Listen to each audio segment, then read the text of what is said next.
I'm DJ. And I'm Andrew. Welcome to One Shots Tavern, A TTRPG podcast where we seek out new ways to tell your stories through different systems and games. Welcome to today's episode. I am super excited to let you guys know that both my Kickstarter, Battle School, a team-based TTRPG, and DJ's Kickstarter for Pink Security and More are both live. And it's been, 48 hours since we launched, roughly? Yeah. And roughly. DJ is fully funded for his first goal. I am just now getting close to that point, but for those of you that are listening that have already backed, thank you so much for making this possible. For those of you that are not aware of these projects, you could listen to our last series. We did 3 episodes, one on self-publishing as a whole, one on Battle School, and one on Pink Security and More. So you can get some more info there. You can also get plenty of info on our individual Kickstarter pages. We're doing this as a part of Zine Quest, which is a big publishing effort for the month of February. So you will be able to back both of our projects during the month of February and help us get both of our first published products into the world. Absolutely. We're super stoked about it. Also want to thank you guys so much for the support that you've given.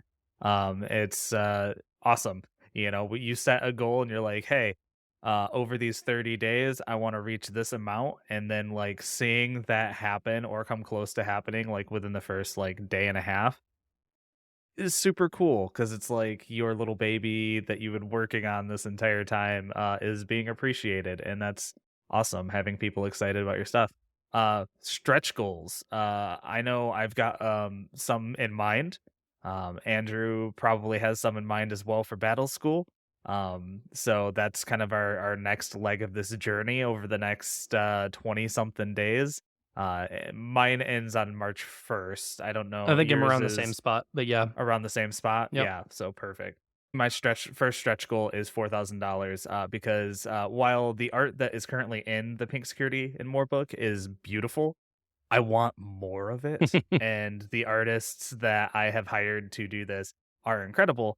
And I want to support them as much as I possibly can in order to, give them the recognition they deserve.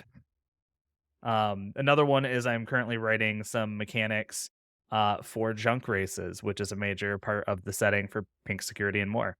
There'll be more stuff later on. I'm sure we'll be updating you throughout the month here on the podcast. Yeah, for me, the main stuff for stretch goals is pretty similar. I'm looking at hiring an editor to make this read well and play as well as it can. I'm also looking to hire out some additional artists. Right now, it's just me bootstrapping it with my own work, and my wife's going to be helping with some of the layout. But I'd like to focus on the part that I am most focused on, which is the actual mechanics in the game itself. So, if you are able to help us push us over those additional stretch goals, that makes those things possible. That makes these projects not only exist, but significantly better than just that absolute bare minimum. And so thank you guys so much for all that. Today, speaking of smaller publishers, we are going to be jumping into a game with Even Footing Games. Jason ran a game for us recently of Babies and Broadswords. It was hilarious. My face hurt so much by the end of playing this game because of smiling and laughing and just having an absolute blast. So please enjoy our episode where we talk with Jason about it. You'll see some clips throughout. And we hope you check out Babies and Broadswords. My name is Jason Cassidy. I'm the creative director for Even Footing Games. We are a multinational and yet tiny, mighty indie role-playing game company. Our flagship game is Babies and Broadswords, which has 3 books out right now, with a 4th on the way this spring. I'm hoping, if I can finish the damn thing. But we are self-funded. Our sales have all gone through word of mouth. We'll throw books at everybody, and really this is just a game that we built from the ground up, a company that we built from the ground up. The majority of the core folks we were all working together on a game for a more well-known writer who had some big hits in the 90s, that had some bangs to him back in the day, who's been trying to recapture his past glory for the past 30 years. and when they tell you don't meet your heroes, sometimes that's true. So we decided we were going to go work for ourselves. So artists, writers, just gamers in general, we just kind of all decided we wanted to put a little conclave together and rule everything by consensus. And what we came up with was a game about eating boogers, throwing poop at people. Right. That's awesome. Yeah, I'm sure DJ's shared a bit about us, but like it's so in line with what we Yes. are valuing and why we're doing this podcast. Like the heartbeat of it is like you don't need to just play what you've always played. There are so many not better games, but games that are better for things that you might actually want to be playing. Right. And so we are going on that journey, having grown up in 3.5 and 5e and Pathfinder and all that stuff, and venturing out slowly. We kind of stepped into Cypher, and now we're kind of in the like, holy cow, there's so many options. And it's exciting and it's fun. So we're like, we're going to do a podcast on this, make sure we're inviting people on this journey, not to say, hey, we are experts on all of the random esoteric TTRPGs. It's to say we aren't. And this is a journey of discovery. Yeah. Like, and so you can become a better storyteller. You can become a better game master by playing a diversity of games and going, oh, I kind of like that mechanic. Maybe I want to tweak that for something of my own. Maybe you want to, you know, make some homebrew or a full setting or, you know, a whole rule set. And so, yeah, that's kind of where we're at on our journey. I'm working on a whole rule set right now myself, and DJ's working on a setting book for Zine Quest, and both Drew and Will are people that we've both played with over the years. Yeah, we just want to bring along our friends to try out other fun games, and we're excited to play. Yeah, no, we're right there with you. We stepping out of the D&D sphere. Same thing. I grew up on 35. Yeah, that's still my jam. Play D&D. That's what I want to play. But just finding the Cypher system, finding the old Fate system. Playing Call of Cthulhu. Finally, it's just like all of these little. Not like Call of Cthulhu's little, but all of these other companies that are just on the fringes. And then once you get to those fringes, then you start finding the kids in their basement who are writing games that are just you can only find on PDFs from their website, and then finding how people are taking all these mechanics and different ideas and throwing them all together. And it's we've been designing games forever because we've been homebrewing everything for so long. And those of us who have been gaming since high school or whatever for, however many decades ago that was, we played some janky games, and you learned to create by just having to make things work somehow. Anybody who's ever played a game of Shadowrun previous to 2016 knows exactly how broken a system can be, but making it work is a labor of love. So I think that's really where we're coming from as well. We love games so much. We want to take all of the cool things that we've come across and twist them and turn them and give them to people in a different way. What made you want to do a game about babies and poop? Well, I mean, there's no difference between the two, really. No, it's actually the idea was really just born out of a bullshit session that I was on an actual play podcast, and we were trying to figure out what to do for some Patreon episodes, and this was during the pandemic, so I had nothing to do. I was home with the kids who were also pretty much furloughed. We're all at home, and we're all driving each other nuts. Basically, my wife said, "You need to stop just sitting around staring at the wall. Why don't you try to do something?" So, all right, but I got nothing to do. So between that and bullshit with the other actual play guys, trying to think of what we were going to do for our Patreon game, we were joking around like, oh, wouldn't it be funny if we were our characters but babies, like we did like a babies version of our characters right now. And so I kind of spun off on the idea. I'm like, what would that look like? And then just having the kids right there, just watching them. They were, at the time they were 5 and 7, somewhere around there. So right in that prime we are big enough to cause damage, but we are not big enough to feel sorry for the damage we are causing. And we have cabin fever, and our parents are trying not to convince us that the world is ending. So just being stuck with them and watching the shenanigans they got up to keep them, having an unknown infinite amount of time on myself, and just being so kind of, I'll get a little political, but being in the middle of the Trump presidency and a pandemic, and watching everything fall apart around us, I wanted something fun and whimsical. Like, I missed being silly, so that's where the initial idea came from, and it was something I had on the back burner for a while. And then when we were when I started working on the game for Vampire Guy, they were taking things and they were going real super grim dark with it. I was like, I feel like we're living this right now. I don't want to play this. Please, can we be happy? Right. Yeah, exactly. Why can't we have fun when we're playing games anymore? Like, oh, this is serious. It's not that serious. It's like how nobody wanted to play the game Pandemic for a couple exactly years. During the pandemic. Yeah.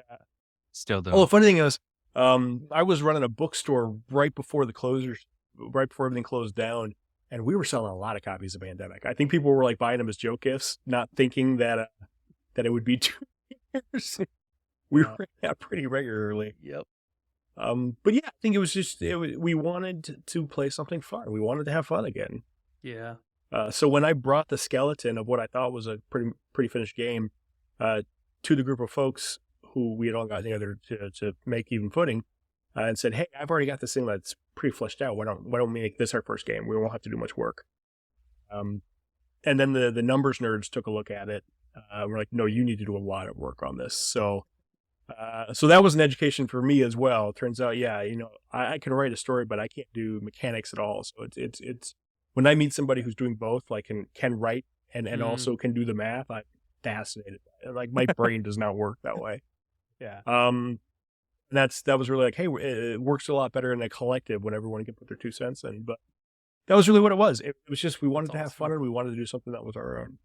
So you guys are actually I'm going to be running you through a little section of our newest module, Bathfinder, which we're trying to get out by March. That's the hope. It takes place in the main location of the Babies and Broadswords universe is Lady Chastity's home for unwanted children and other heirs of judgment, where all of the kids are orphans. So there's a big subterranean sewer world underneath the orphanage. It was our Underdark, basically. So Bathfinders takes place predominantly in the underground. It's a pirate, baby pirates in the sewer type. So I'm going to run you through one of the islands. There's actually the way we're setting the book up is that each island, each section, is a 2 or 3 episode campaign, but I'm going to shorten it down. And then there's a map piece that you need on each island, beating the bad guys. So that when you beat all the bad guys, you have the whole map and you finish the game. So one of the things that we wanted to make sure that we were doing is a game that beginners and folks who've been playing for a while could pick up easily. This is really the back pocket game. This is somebody Zero gone prep. from your regular game. Yeah, exactly. Zero prep. Character creation is real quick. So the way we've done our stats is we're going on a 3x3 system, basically. Your main stats, we call them your big 3, are adventurousness, precociousness, and cuteness. And in a sense, adventurousness is your physical stuff, precociousness is your mental, cuteness is your charisma, your attractiveness. We basically took the basic 7 from D&D and just smoked 3. So for each of the big 3, we have a number array of 5, 3, and 2, and you can pop those wherever you'd like. So if you put 5 in adventurousness, you're going to be a more active kid. Each of our big 3 stats corresponds with what we call a misfortune. These are your hit points in a sense. Adventurousness goes with ouchies, grumps goes with cuteness, and tummy aches goes with precociousness. So what you're going to do is roll a d6 and add whatever your big 3 stat is, and then it'll give you the max. So the higher the number, the more damage you can take of that particular kind. So, and again, the damage type will fit along with the big 3 as well. So if you take physical damage, you get cheese. If somebody makes fun of you, you'll probably take grumps. If you lick something you shouldn't have licked, you'll probably take tummy ache. Great. If you ever hit your max on any of those, you have to go on a timeout. Normally in the game, and it's in the rules, you player have to physically get out of your chair and go to another room for 5 minutes. And then you can come back when the 5 minutes is up. But whatever happens while you're gone, You have no you idea. miss it. That's You have no idea. awesome. I love that incredible. so much. That's So- phenomenal. Does everything Given that reset? You can roll. You get to roll your max again, so you might have more than you did to the first in the first place. You might have less, and That's that was pretty more for the parents who realize, those of us who are parents. Sometimes your kid will take a 5-minute nap and be great for the rest of the day. Sometimes they'll be knocked out for 2 hours and still be a pain in the ass for. There you So go. you never can tell how the break is going to affect the kid. Okay. But what normally happens though is when somebody goes on a break and they leave the table for 5 minutes, everybody else steals their stuff. It's just inevitable. It's like that's what happens. Yeah, So they come that's they mine. come back to nothing. You didn't say seat check. Yeah, exactly. So your skills, each of the big 3 has 3 skills that go under it. Muscly, nimble, and beefy. Muscly is how strong. Beefy is how tough. Nimble is how quick. For cuteness, you've got cool, adorable, and nosy. Cool is your ability to get out of trouble. Adorable is how cute you are, usually used mostly for charming adults. And nosy is how inquisitive your baby is. And then precociousness, you've got brainy, which is your book smarts. Crafty, which is your street smarts. And then guile is your ability to talk your way out of trouble, to lie to people and tell if they're lying to you. Is that the number that's added to your D6? That's the number that gets added to your D6. So if I Okay. ask you to make a crafty roll, it's going to be that number plus whatever your D6 Okay, roll cool. is. Cookies are you eat cookies to both shoot off some of your special abilities, but they're also game currency. Okay. So they are actually cookies. They are actually cookies. Yes, Sweet. you've got a diaper full of cookies. My character's name is Billy Dewey. Billy Dewey. Billy Dewey. Mine's Therathena. That with the Weena. Therathena the Thortherer.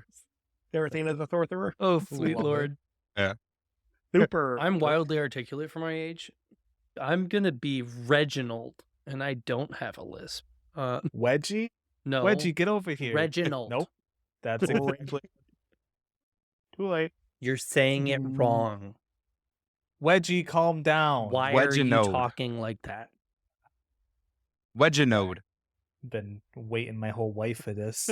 You're going to need to enunciate. All right. You sound like a baby. And if in We all case it wasn't babies. clear, I am playing a bitch. Have some damn self-respect. I throw tantrums when people don't Angelica. do. Yeah, I'm basically playing Nichols. Angelica. Yeah, 100%. My character's name is Eddie Lancaster, or Eddie Lancaster. You have a last name? Wow, he went. All my full- characters have last Did- names. And Billy Dewey is what class were you? Plague Bringer. Pueg Plague Buingo. Bringer. Like it's Special. that classic trope. You take your kid to like any kind of Oh, daycare yeah. or like Oh, anything. yeah. It's Dude, like my- boom, sick. Yeah. Immediately. My 6-year-old has been sick since the first day of school in August. Mhm. So It's Yeah. never ending. it literally, she has not been Widowy. like healthy. Widowy. Widowy.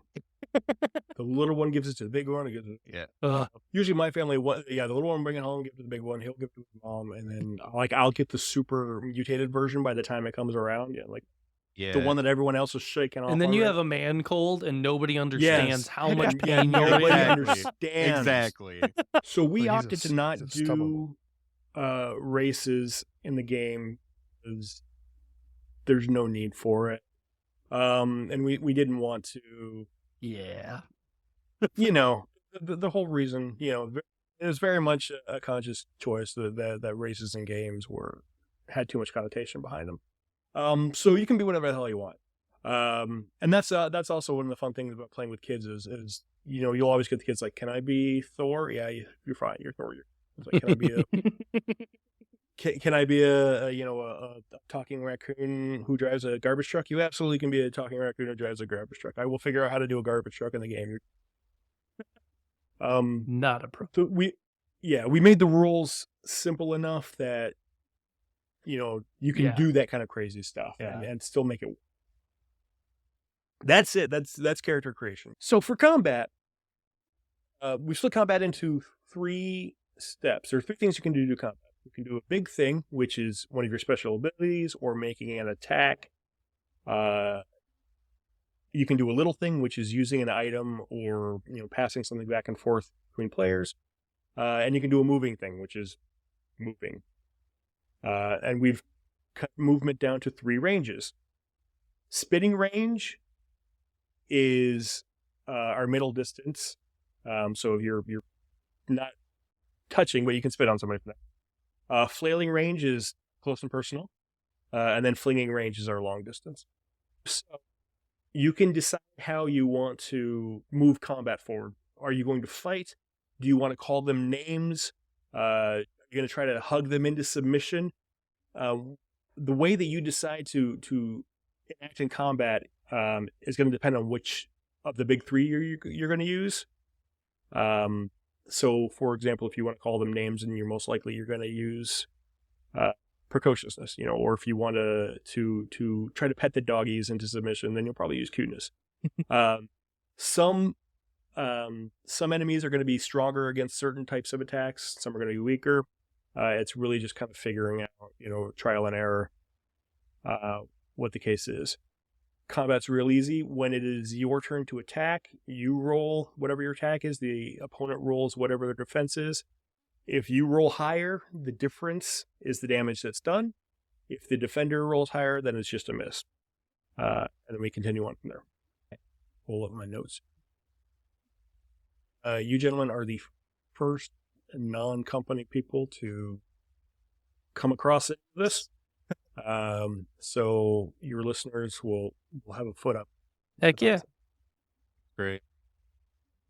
So when our adventure begins, the 4 of you have been sailing around in your cardboard box wrapped in duct tape, kept afloat by half-empty plastic bags, down the stinky brown river, which runs through the sewers underneath Lady Chastity's home for unwanted children. You've been tasked with capturing former pirate and current supervillain Dr. No-No from his not-so-secret volcano lair, and you've managed to make your way to what you think is his volcanic island. You're pretty sure it's his volcanic island because there's a giant volcano on it, and that is usually indication. And if there's one thing that a supervillain's going to do, it's build a volcano on an island in a sewer.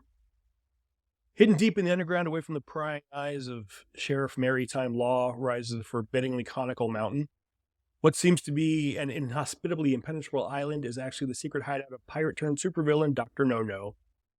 Dr. No-No has traded in his eye patch and squeeze box for laser beams and Cold War politics. Ever since he left his crew, he's sworn vengeance on any babies still insisting on playing pirates. He's done with pirates. Pirates are lame. Pirates are right up there with zombies and CrossFit. You stepped onto his island, you're going to play his game, which is superheroes. You can join us over on Patreon for access to the full playthrough of our game of Babies and Broadswords with Jason. Next part here will just be our post game where we chat with Jason about our experience. I have a nerdy question right off the bat.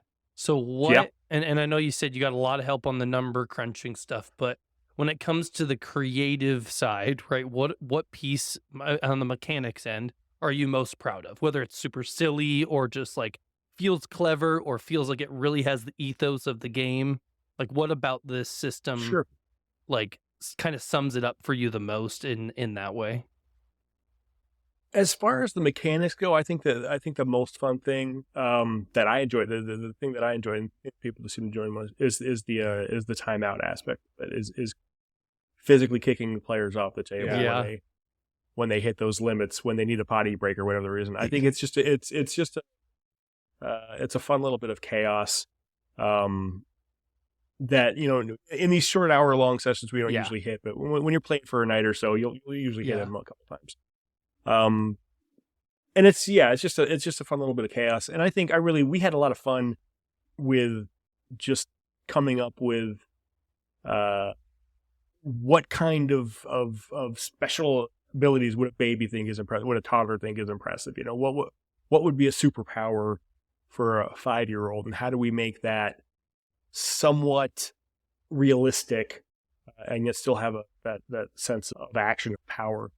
The idea is, when we were writing it, very much like the Muppet Babies, you never really know if they're really throwing fireballs or if they're just pretending they're throwing. So it's walking that line between what's the imagination and what's actually, a real thing that's happening. So the simplicity of the dice rolling feels very flexible and it feels easy to catch on to. I think what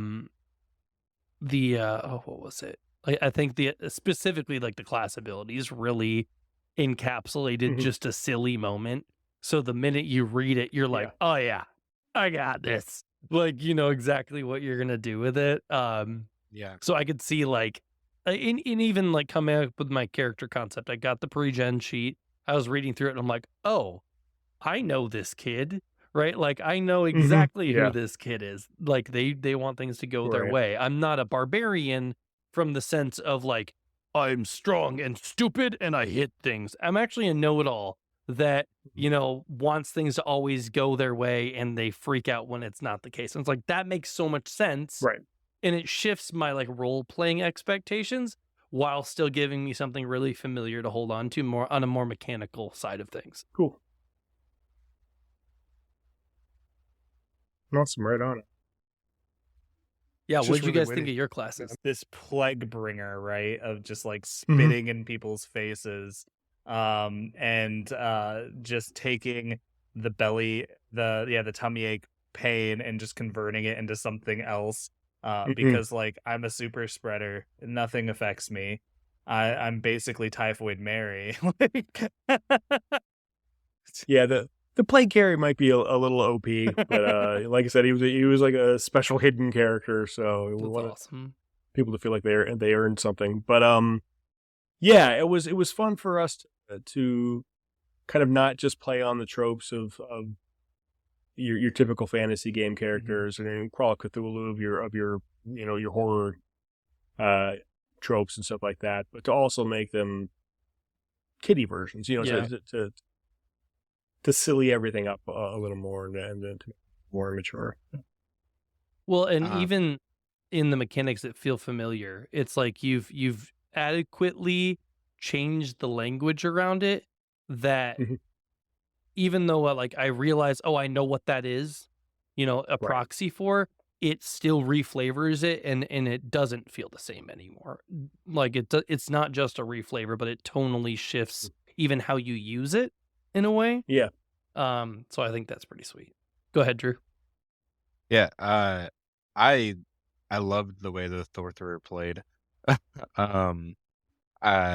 Like just looking at like the class abilities, like I was like, okay, cool. Like, how am I gonna, plan this out to use these? And like, especially like the last one of like, that's not what my book says. Like that was like when we were in that moment, it was just like, okay, this is the perfect time to use this. When he's talking about, like superheroes are cool, I'm like, no, my book says otherwise. I'm like, so yeah, I really liked that a lot.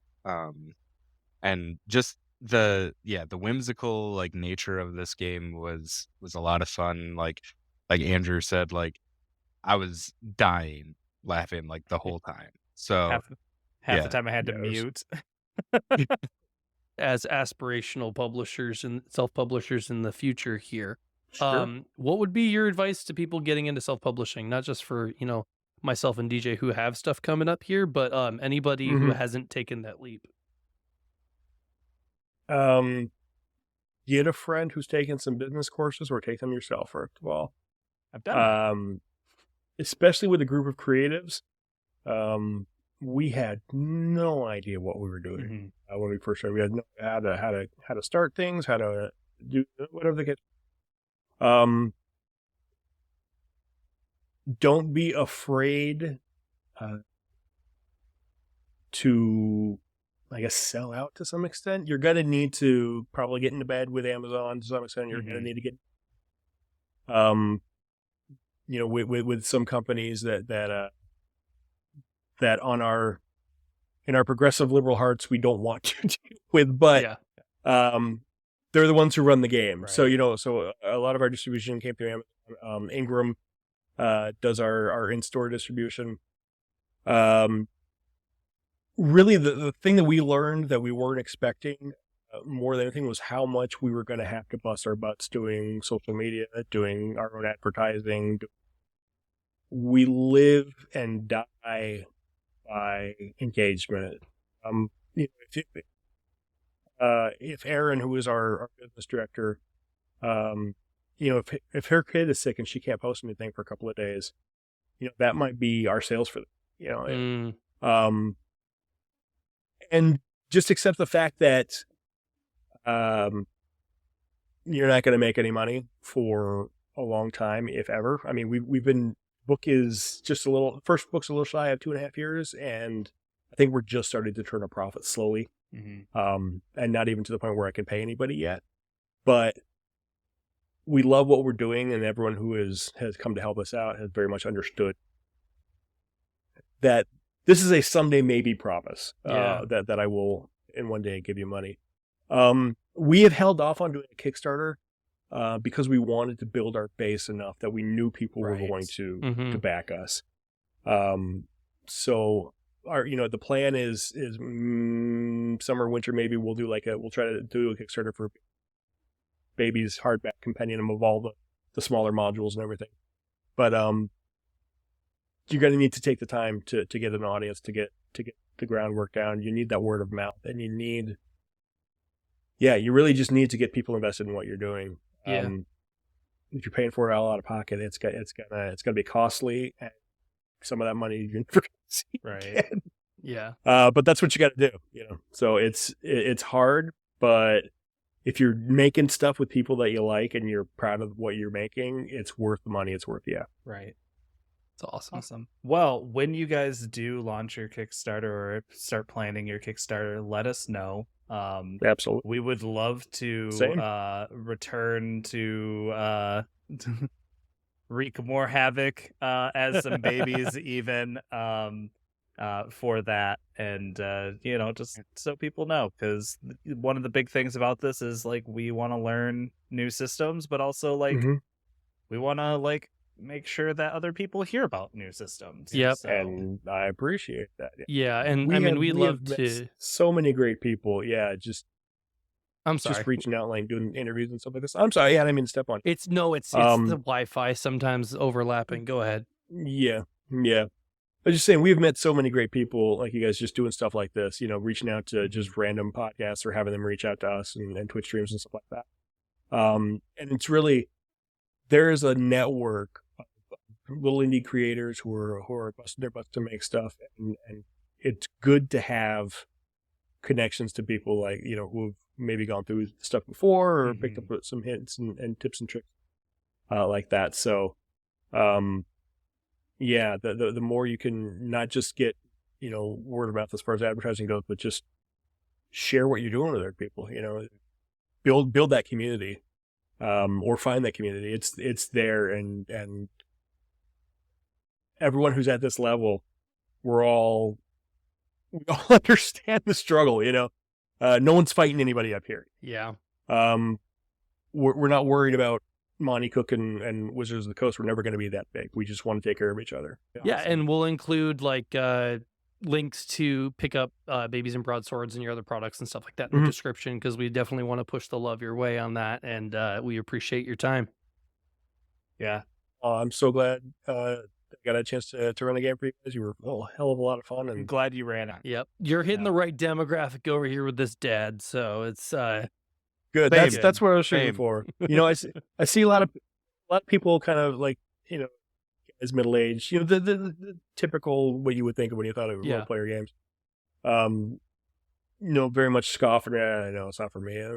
Maybe it's not, but I think you'd be surprised, Right. you know, at what we've got. Yeah, if you Yeah, give it a shot. 100%. Yeah. Yeah. So Yeah, having a 6-year-old myself, like, you know, I can't wait to go buy the books and try it out with her Yeah. and Yeah. see Yeah. like what we can do with it. So yeah. The games I've played with my kids have been some of my favorites, but by far, games that I played with their parents that's where the chaos really like shines. It's like it's you got a great bunch because I'm getting a look into like Drew's relationship with his daughter. I'm like, oh, okay. that makes I know sense. that's from a Okay, all moment. right, okay, yeah. yeah, That's awesome. It's good therapy. yeah, for sure. For real. Well, this is probably the fourth outfit change for those of you watching on YouTube, but just wanted to say I've spent basically the whole day editing this episode. I am really proud of the game that we played, and the biggest thing that I want to say ending this episode here is if you got to this point, you really got to check out the whole actual play. It really tells the story Yeah. of Babies and Broadswords in a way that, you know, I genuinely struggled on the edit today to communicate. I wanna share this hilarious, amazing experience that we had, and it was definitely a show don't tell kind of situation. It was absolutely a incredible and fun time. One of those things where it's like you're hurting because you're laughing and smiling so much. So thank you so much, Jason, for running this for us. Check out the Patreon. There you can watch the entire gameplay. It is an absolute riot. I highly suggest it. You can check out our Kickstarters too. Andrew and I are both raising money for our zines, me for Pink Security and More, and him for Battle School. We would absolutely love your support on that. And we want to thank you guys so much for listening to the podcast. We are available on YouTube and just about anywhere podcasts are found. So if you want to watch us in video format and you're not right now, check it out on YouTube. Subscribe. There's going to be more stuff coming there. Check out our Twitch. There's also going to be more stuff coming there. Thank you guys so much for being a part of our community, listening, watching, and make sure you like and subscribe, and we'll see you on the next episode.